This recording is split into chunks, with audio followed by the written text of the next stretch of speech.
Jasdan ST depot સામે કિક્કો કારમાં અચાનક આગ ફાટી નીકળતા અફરાતફરીનો માહોલ સર્જાયો હતો। ધુમાડાના ગોટે ગોટા દૂર દૂર સુધી દેખાતા હતા, જેના કારણે આસપાસના વિસ્તારોમાં ભયનો માહોલ ફેલાઈ ગયો હતો। સદનસીબે ઇકો કારમાં સવાર મુસાફરોએ સમય સૂચકતા દાખવી તાત્કાલિક નીચે ઉતરી જતા તેમનો આબાદ બચાવ થયો હતો।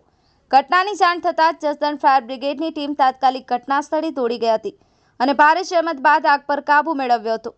આગના કારણે થોડા સમય માટે રસ્તો પણ બંધ કરી દેવામાં આવ્યો હતો, જેના પગલે ટ્રાફિક જામ થયો હતો। પ્રાથમિક તપાસમાં વાયરિંગમાં ખામીના કારણે આગ લાગી હોવાનું અનુમાન લગાવવામાં આવી રહ્યું છે।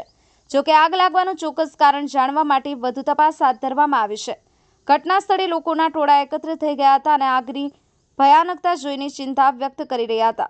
ફાયર બ્રિગેડની ટીમે સમયસર પહોંચી અને આગને વધુ ફેલાતી અટકાવી હતી, જેના કારણે મોટી જાનહાનિ ટળી હતી। ઉપેન્દ્ર તેરૈયા, ન્યૂઝ 9 ગુજરાતી, જસદણ।